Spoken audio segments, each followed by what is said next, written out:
Yesu ariko arakora ibitangaza mu isi, ariko arabikora no mu ishengero rya Hope Church. Impumyi zirahumuka, ibifamatu birumva, abatabona barabona, abatavyara baravyara. Nawe urashaka kuronka igitangaza cyawe no munsi. Kwirikirana ikiganiro ivyo Yesu akora mushikirizwa n'ishengero rya Hope Church. Hope Church ikorera mu Caramagahahe, wururutse bisi ku G11 ucuduga ku G12 hafi y'ikibuga kwibarabara bita iry'amabeni, abandi bakahita kumbaho hafi y'uruzi Gikoma.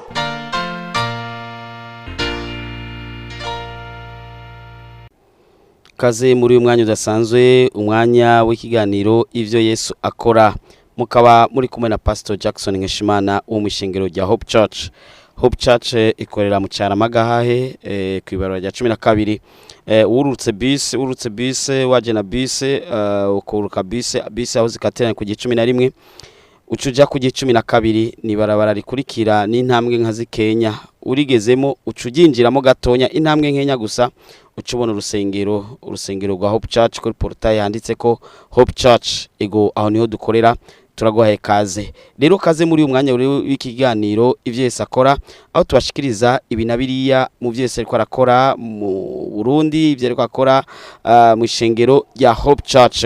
Muri uku kwezi rero k'umunani hari ivyo tugiye kwiga ko bidasanzwe kandi bikuraba kandi bikwerekeye. Kunanirwa mu buzima tugomba tubihakanire, tugomba tubisezerere, tugomba ntibize bisubire kandi kuvugwa mu buzima bwacu. Hari byo Satani aba yateguye mu buzima bwawe byo kutegezwa kunanirwa. Hari ibintu wamukora bikakunanira bikanka kabisa kandi wategezwa kuba woshitse. Hari abo mwiganye bo bamaze gutera imbere, mbwa byaranse gutera imbere, suko woba utazi ingene botera imbere, oya kandi aho baciye nawe warahaciye mugabo ntivyakunze.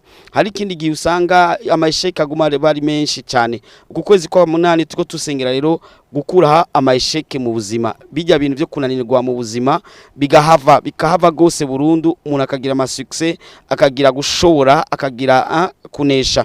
Reka tumize zino ntahe maze sintahe zose ni zimwe mu ntahe ziriko bikorwa muri Hope Church. Ego inyuma y'intahe Pastor Jackson cangaruka kugira ngo tubandanye. Yesu aguhezagire. Yesu ariko arakora ibitangaza mu isi, ariko arabikora no mu ishengero rya Hope Church. Yesu nashimwe. Amen. Yesu ashimwe kandi. Amen. Pasteur, Imana iguhezagire. Amen. Ikumera umugisha. Nakumvise ku radio, jewe sinarinzi ngaha. Naje ngaha kuwa Mungu, sinari bwigere ninjira mu rushengero rw'abakizwa, nari umukatolika. Ariko nkaguma numva ku radio bavuga ngo hari urushengero mu Carama impande yo kugikoma, ngo barasengera umuntu afise imitwaro akaruhuka. Nanje nari mfise umutwaro w'umugabo wanje aranwa inzoga n'itabi, yabinyoye arankubita n'impuzu zikamvako. Kwa Mungu nje gusenga, uri kurasenga, numva ijwi rimbwiye ngo mwana wanje humuragiye kugutabara. Ndavuga turakoze Mana. Bacavuga ko kuwa gatatu hari amasengesho yo kuva mu gatondo. Kuwa gatatu nca ndaza mu masengesho baransengera. Imana irambwira ngo mwana wanje humura, ngomba ndakwishure. Ngomba ndaguhishure, ndagucira inzira, ngo hamwe bijya bibazo ufise byose bitazosubira kuba. Ndataha umugabo wanje shitse muhira acarambwira ngo je ubu ngo nyoye inzoga, ngo cya numva umenga inzoga iranukira. Amen. Imana uratanguye gucinzira, turaguma ngaho. Ejo mwijoro nagiye numva nyoye itabi, numva arakoroye, numva agomba gupfa. Acarambwira ngo n'itabi ndarihevye sinzosubira. Amen. Amen. Kuhatagiri kwongera umugisha. Sinari gushima kunyera ataco nzanye, ariko nzoza nishimwe gushimira Imana. Amen. Nigihe cyo guhindurirwa ibihe. Yesu ariko arakora ibitangaza mu isi, ariko arabikora no mu ishengero rya Hope Church. Yesu nashimwe. Amen. Nanje navuga ko ari uyu munsi n'uwa mbere no baninjiye muri uru rushengero.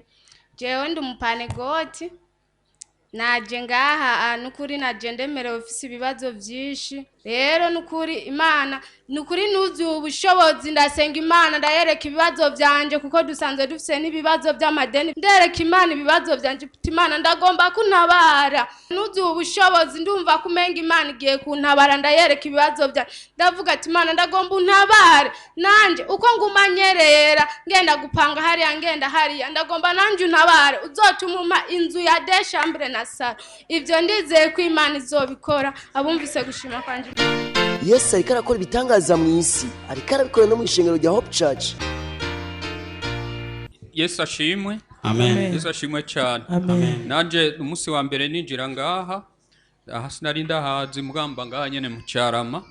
Rero igituma mpagaze ngaha je tariki 21 z'ukwezi kwa gatatu naragwaye banjana hariya mu bwiza kuri permanence baramvurirayo namaze iminsi 3 ndi muri koma namaze iminsi 3 ndi muri koma ntazi yondi atani kimwe shobora gufungura cyamara mvuye muri koma cyamara indwi yose indya zo mwisi atakimwe kimwe shoboye kurya byose ndabirebesha amaso muga byose birananira ngo ndamara indwi zibiri Imana irankiza ndakira abandi muzima rero nari mpagaze ngaho nshimira Imana kugira nze ngaho nyene nagwanya urugamba nari nicaye hari inyuma kwenda gushinga intahe nabaye nyene kugira nyene ngwane muga Imana iranshoboza ndatsinda rero ndashimira Imana ikindi naco kuva nkira nakize navuye mu rusengero kundwi ya Pasika shitse mu rugo nguma ngaho mu rugo akize dimanche ngumaje gusenga kuko naguma ngimiti nkumva ibizunguzungu ariko kubwuno munsi narakize meze neza mufashe dukomera Imana yacu amashi. Amen. Amen. Igihe cyo guhindurirwa ibihe. Reka tugarukirize kuri aba bari ngaha ego hama abandi kumburi baza gusigara tuzogire kundi wa Mungu. Wengine wanaobaki ni dimanche ijayo. Yesu nashimwe. Amen. Imana ihabwe icubahiro. Amen. Igihe pastor ariko arasenga numvise ibintu bitatu. Je nari maze iminsi ngwahe kuva ku munsi wa kabiri kuva ku munsi wa gatatu mvuye ngaha muri repetition narafatwa n'ikintu mu kuguru ndagwara ndagenda kwa muganga kwa Buyengero barabura ingwara ndagenda no ku bitaro kwa Dorf barabura ingwara. Yesu nashimwe. Amen. Ico batoye basanze fise hypotension hama rero igihe pastor ariko arasenga naje numva ngo iyo hypotension yanje ngo igiye kuba normal. Amen. Amen. Amen. Amen. Yesu nashimwe. Amen. Ikigira kabiri gitumye ndira Yesu nashimwe. Numvise igihe twari ko turasenga numvise ibindi bintu bibiri narifise umutwaro usaba nk'imiliyoni 15 rero numvise kandi n'imodokari yacu yaragize accident ubira ahantu kwishamba niho twayisize hama numvise ngo iyo modokari igiye kuva aho hantu. Amen. Amen. Yesu nashimwe. Amen. Ngo kandi nayo mafaranga tugiye kuzoyaronka. Amen. Yesu nashimwe. Amen. Ikindi kigira gatatu numvise naco cyanyuma jewe naciye nisanga ntakiriko ndisengera numvise ngo rekana nivyo sengera ibindi. Yesu nashimwe. Ibirenze ivyo nabandiko ndabesha Yesu abaho umugisha. Amen. Amen. Yesu ariko arakora ibitangaza mu isi ariko arabikora no mu ishengero rya Hope Church. Yesu nashimwe cyane. Amen. Yesu nashimwe. Amen. Jewe nanje nkaba ngeze ngaha aribwo bwa mbere nahora numva umupasiteri bamuvuga ku radio cyane ntawe nari bwabone nkaba nari umuntu wo mu Gatolika asengera muri Gatolika hanyuma niho numva mu radio yuko ari umupasiteri kandi uwikoreye imitwaro miremire ashobora kuruhuka. Jewe nkaba narengutse ngaha anya nkaba nari nje afise umutwaro w'amenyo andemereye cyane maze igihe ngwaye amenyo ariko aho dutanguriye gusenga nkaba nciye numva imisonga yose yagabanutse ubu numva meze neza. Amen. Yesu nashimwe. Amen. Yesu ariko arakora ibitangaza mu isi ariko arabikora no mu ishengero rya Hope Church. Yesu ariko arakora ibitangaza mu isi, ariko arabikora no mu ishengero rya Hope Church. Nizere rero ko izi ntahe zagize icyo zigufasha, ni ntahe nziza cyane, nizere ko zaguhezagiye, wumvise ibyo Yesu ariko arakorera abandi, nawe yo bigukorera kuko nawe ufite amaraso atukura nk'ay'abandi. Ego izo ni zimwe mu ntahe, si ntahe zose z'ibyo Yesu yakoze muri Hope Church, oya ni ntahe zimwe mu zindi nyinshi cyane. Kandi nimba usanzwe ukurikirana kino kiganiro, tumaze iminsi dushiraho n'izindi ntahe nyinshi cyane, zirahari nyinshi cyane. Ndagwaye kaze rero nawe ku munsi wejo kugira ngo uzoze nawe Yesu akugirire neza. Ego ntaco bitwaye ibyo umazemo iminsi, Yesu arashaka kugutabara mu mwanya nk'uyu utaziga, mu isaha nk'izi utaziga, urashaka kubona Yesu agukorera bishasha. Ego yabikoreye benshi cyane, nawe yo kugirira neza. Ku munsi wejo tuzosengera dukura inzitizi zose, ya mablocage, vya bintu vyamabizibira bituma unanigwa. Ego hari ibintu bituma unanigwa, hari ibintu bitanu bituma unanigwa. Ejo tuzositura ikigira kane gituma unanigwa. Umenye ko turiko turiga ibintu bitanu bituma umuntu ananigwa mu buzima, kandi no kubisitura no kubikuraho kunanigwa mu buzima bibe bivuyeho. Hari bamwe usanga afise byose, cyangwa usanga afise bibiri cyangwa bitatu cyangwa kimwe. Uraza rero ku munsi wejo wumvirize, uzosanga kumbure nici wawe rero cy'umunsi wejo aricyo cyakindi gituma unanigwa. Tukaca twiga n'ingene ko gisitura no kugikuraho, maze tukaca dusenga tukagikuraho kugira ngo ubasha bw'Imana buze bigaragaze. Ego cyane ubuzima bwawe nawe burakwiye kuja ku rutonde rwiza. Hari abantu usanga abadayimoni barafashe kabisa, barafashe, ugasanga aranyinzoga ntazikunda mugabo arazinywa, ugasanga ariba ntabishaka mugabo akiba, ugasanga arasambana ntabishaka mugabo agasambana, ugasanga arakenye ntabishaka. Ndibaza nta muntu numashaka kukena, sivyo? Nta n'umuntu. Ugasanga uri kurakena kandi wari ufise uburyo bwinshi bwo gutera imbere, mugo kubera Satani yashizeho inzitizi runaka. Tuzosenga kugira ngo izo nzitizi z'ubukene zihave, izo nzitizi z'urugo rubi, ugasanga urugo biriko biraba nabi, mugabo wawe n'umuntu mwiza ari intungane, umugore wawe n'umuntu mwiza ari intungane, mu bandi baramubona nk'intungane, mugabo mu rugo ntibiriko bigenda neza, bivanye nuko hari akantu Satani yashizemo akantu kanaka. Ivyo byose tuguzogenda dusitagura, dukuraho kugezaho ubuzima bw'abana b'Imana busubira ku rutonde rwiza. Yesu aguhezagire, akwiteho, agutabare. Ego wumvise intahe zabo Yesu ariko agirira neza, nawe yo kugirira neza. Ego nta mpamvu nimwe yutuma atakugirira neza. Ego kabisa nawe yo kugirira neza. Uzoze ku munsi wejo, ntihagoye mbanza kuguha adresse, amanje ndakubwira amiga ingene tusenga, amasaha dusengerako ni mu Cyaramagahahe ku 12. No kuvuga ushitse ku 11 kuko niryo rizwi cyane, kuko niho mabisi akatira. Ego hariyo na station Kobil, niho amabisi akatira. Uhageze ni ku 11 uca ubandanya kurundi ku yindi barabara kurikira ni 12. Bamwe bakagitege kumbaho, abandi bakayita ku mabeni.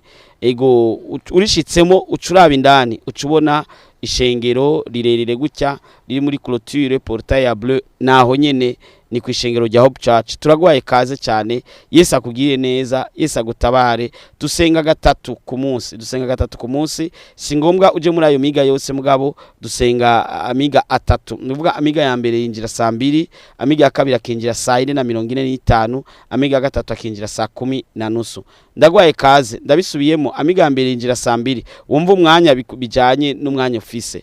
Amiga ya mbere yinjira saa 2, amiga ya kabiri akinjira saa 4:45, amiga ya gatatu akinjira saa 10:30. Reka ndakubwire turafise igikorane c'amasengesho kizoba itariki 5 z'ukwicenda.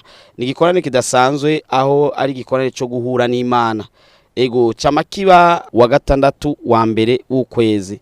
Ndagwaye kaze kuri uyu wa gatandatu wa mbere w'ukwezi, izoba ari itariki 5 z'ukwicenda, wa gatandatu wa mbere w'ukwezi kw'icenda, wa gatandatu wa mbere w'ukwezi kw'icenda, izoba ari itariki 5. Tuzotangura isaha 2 zuzuye neza. Ni igikorane c'amasengesho cyo guhura n'Imana, cyo guhimbaza Imana, cyo gutazira Imana, ariko kandi izoba ari umunsi wo guhura n'Imana. Ego uwa gatandatu wa mbere w'ukwezi uba ari umunsi wo guhura n'Imana.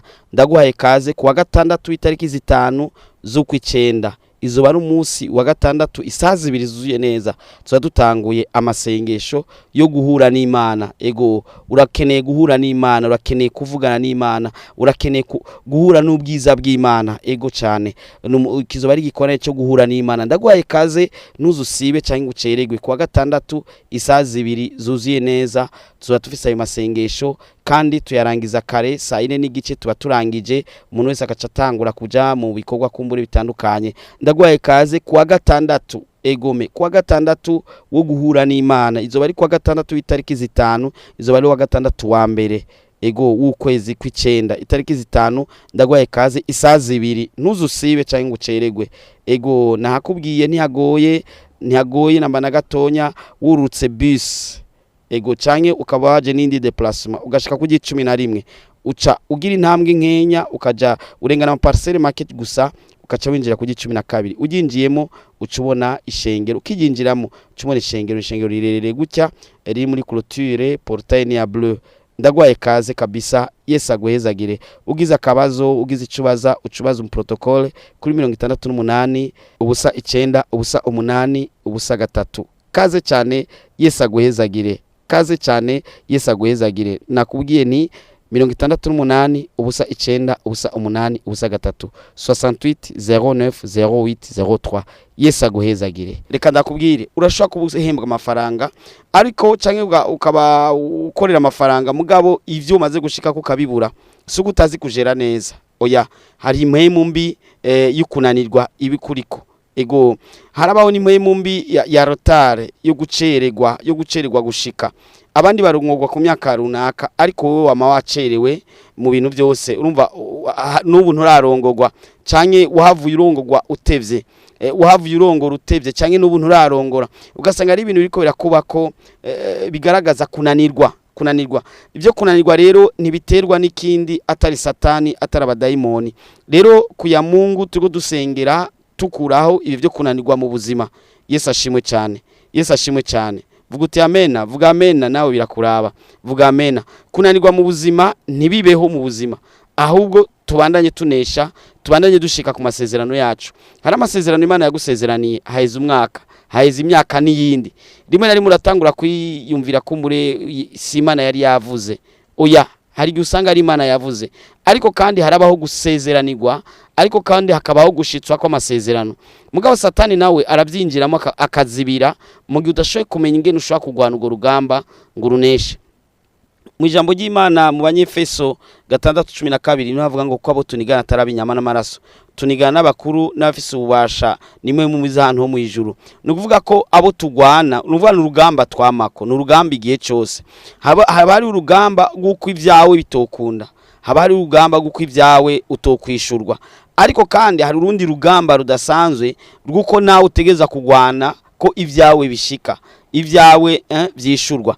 Nukuvuga kwa Mungu twama dusengera ico kintu. Nukuvuga n'umunsi wejo tuzosengera ico kintu. Ndagwaye kaze n'ukuri ku munsi wejo ntuzobure kuza gusenga kuko satani yoba kumenyereye nabi. Ego satani yoba kumenyereye nabi, uze nawe tugusengere ubwo buzima bw'amasheke ubusezerere nawe wo kwishugwa, nawe wo bishobora, nawe byo ukunda. Sinzi ko biragushikiraho uronka amafaranga menshi y'icyarimwe, ushobora kuba waronse mission, ushobora kuba wagurishije agatongo canke ibi nabiri ukasanga waronse amafaranga kandi menshi, ariko waraba ico wayakoresheje ukakibura pe, ukaraba kabisa mbere mukava munabipfa no mubakanye canke nimbutarubaka ndiwe ubwa ukiyumvira ukavuga ati mbega none ibi byabaye gute.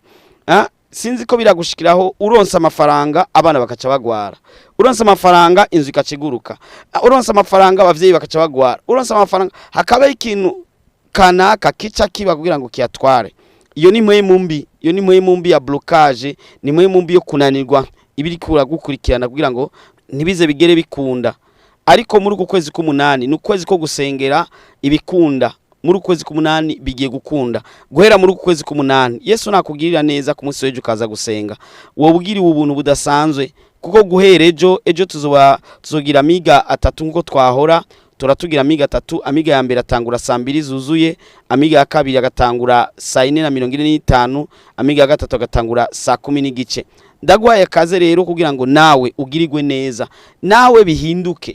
Erega nawe byo uhinduka. Amen. Nawe byohinduka.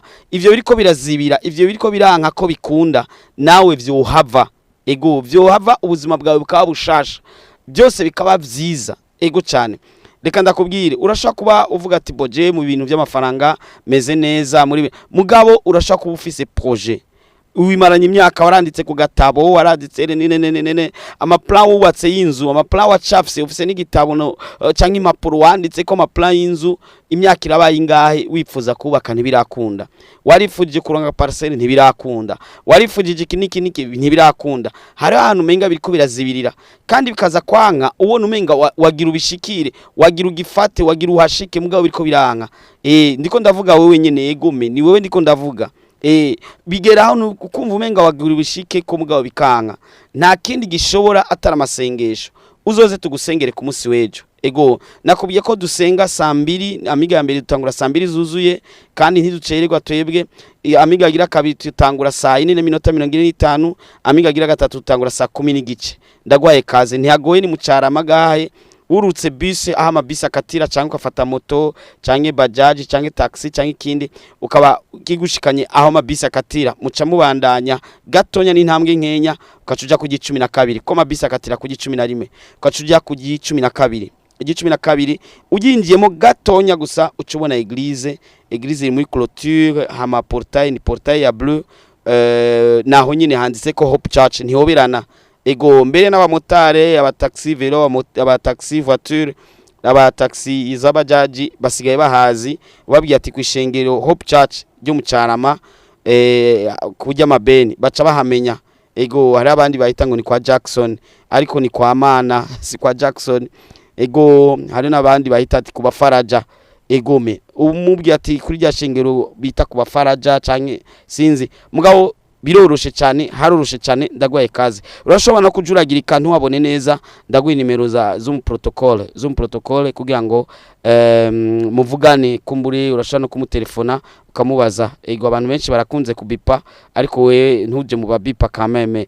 umuntu ari mu kwishurwa ntajya mu babipa ego kuko nawe urashikiriwe nawe amena vuga uti amena ego ndaguye nimero zo mu protocole ni 68 ubusa 9 ubusa 8 ubusa 3 68 09 08 03 68 ubusa 9 ubusa 8 ubusa 3 ego ndagwaye kaze kabisa ku munsi wejo saa 2 inkoko niyo ngoma canke saa 4:45 bivana n'umwanya wawe canke saa 10 n'igice kugira ngo nawe usengerwe egome hari ibintu biriko birakubako nawe bikagusiga bikagusiga urabona ingwara ukanywa imiti abandi bose banyoye iyo ngwara ikaba yarakize ariko wewe bikanka ni satani yamazibira ari ahantu ho kunanirwa satani yamayashizeho uku kwezi k'umunani tugomba kuguruza ibyacu ku buryo guhera muri uku kwezi k'umunani kugeza mu yandi mezi yose asigaye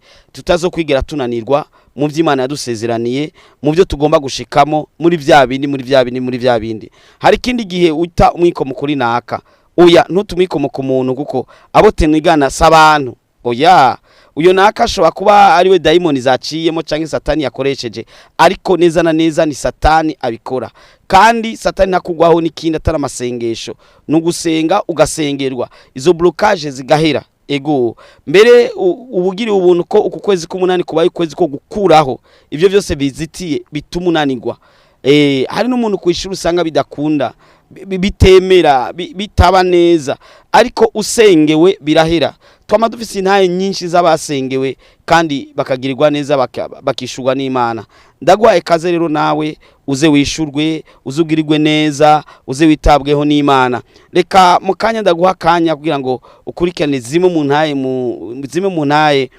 z'ivyese ariko arakora mu shengo rya Hope Church ego abantu bariko barahishurirwa cyane hajya hitwa kuri antene y'Imana ego kuri antene y'Imana naho bova muhira uvuga ati Imana ngiye kuri antene yawe aho ubuvuze neza ntibigoye cyane kuri antene y'Imana kuko aho hantu twama twibonera Imana ikora ibikorwa bikomeye kandi bihambaye. Benshi bamaze kuyishurirwa, uri abatahora bafungura ibinaka, uri abahora bacumbagira, abahora ari bimuga, intaye zimwe muramaze kumva, kiretse nimba ari ubwa mbere wumviriza kino kiganiro, mubwo muramaze kumva intaye za benshi cyane Yesu yagiriye neza kandi yama yabakoreye neza, kandi nawe agiye kugira neza, kandi nawe agiye kukwitaho, kandi nawe agiye kugutabara nkuko yatabaye abandi.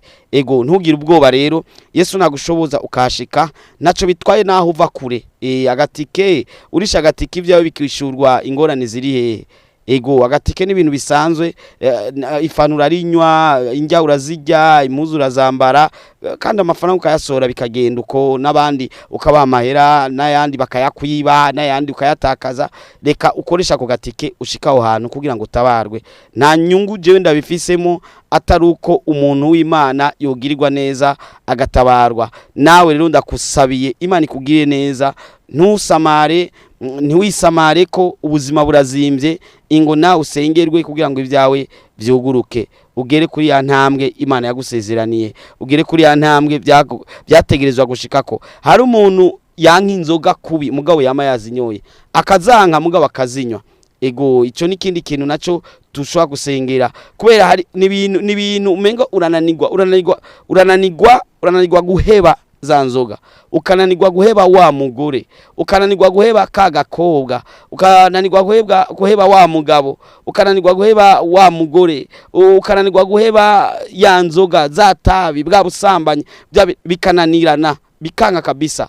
Ariko tuzogusengera ku munsi wejo kandi bizokunda. Ndagwaye kaze rero, urashaka kutahabona neza cyangwa ukajuragirika cyangwa ukaba ufise ikindi kibazo wombajije, kuko urabona uri kuranyumviriza mu radio ntumbona nuzi ko nirabura cyangwa imvisi nzobe ndi muremure cyangwa mugufi cyangwa ubundi ikumbura cyakubwiye ateregeje ndamaze kumubona. Ego rero warukwiye kumbure kumbaza iki cyangwa ikindi, reka ndaguha nimero zo mu protocol urashaka kumubaza ibikenewe byose. Ego ni 68 ubusa 9 ubusa 8 ubusa 3 68 09 08 03 68 ubusa 9 ubusa 8 ubusa 3. Ndagwaye kaze rero ku munsi wejo, Yesu akugire neza. Reka tubanze tumize kano karirimbo ka Hope Choir.